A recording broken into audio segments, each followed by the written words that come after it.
ဆလီနာဂိုးမဟာတီးဆောင်ပဲကလိုင်းချက်ဖို့ဈေးတဲ့ကိုရောက်ရှိလာပါတယ်ရာသီဥတုကလည်းနည်းနည်းလေးချမ်းနေတယ်ငရုတ်သီးလေးဝယ်မယ်ဟိုမှာခင်းညင်သီးလေးဝယ်ရမယ်ရုတ်တရက်ဆိုလို့ရာသီဥတုအရင်အပီနီးနေကြလာကြဆလီနာဂိုးမအင်ဆိုင်တဲ့ကိုဝင်သွားပါတော့တယ်ဆိုတော့အတန်လည်းကြီးစားရမယ်လေမာလဖလာလေးလည်းဝယ်မယ်လေပင်းအိမ်မှာဆိုလို့လှတယ်ဒါလေးလှတယ်ဝယ်မယ်ဆလီနာဂိုးမအင်ကြီးလေးဝယ်ဖို့သွားပါတယ်အင်ကြီးတန်းလည်းရောက်တော့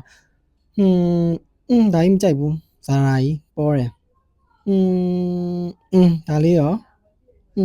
ကြိုက်ဘူးရောင်ကြီးမကြိုက်ဘူးရှာစလီနာကိုမရှာနေပါတယ်ဟာဒါလေးတွေ့ပြီဒါလေးကောင်းတယ် LV လေးကြိုက်တယ်နွေးမဲ့ပုံမှန်6000ပဲရှိရလားအမကက်နေရှင်းမယ်နော်ကြားလိုက်တာဟုတ်ကဲ့ပါကျေးဇူးပါဆလီနာကိုမဟာဒေါ်လာ6000နဲ့မြန်မာငွေ340တဲ့အင်ကြီးလေးကိုဝယ်ပြီးတော့ထွက်လာပါပြီ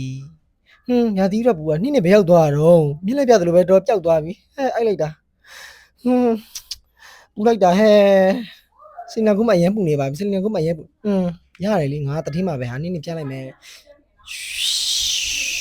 ဝါအခုမှပဲအေးစမ်းသွားရတယ်အေးစမ်းသွားပါပြီကွယ်အေးစမ်းသွားပြီယေဝူဟာရွှဟာဟူးကောင်းလိုက်တာလင်းစမ်းသားရေဟာရာသီဥတုတိုင်ရပါဆလီနာစမိုင်းဆလီနာစမိုင်းတစိတ်ကြီးနောက်မှာတစိတ်ကြီးပြောင်းတယ်ဆလီနာတစိတ်ကြီးနောက်မှာတစိတ်ကြီးဆလီနာ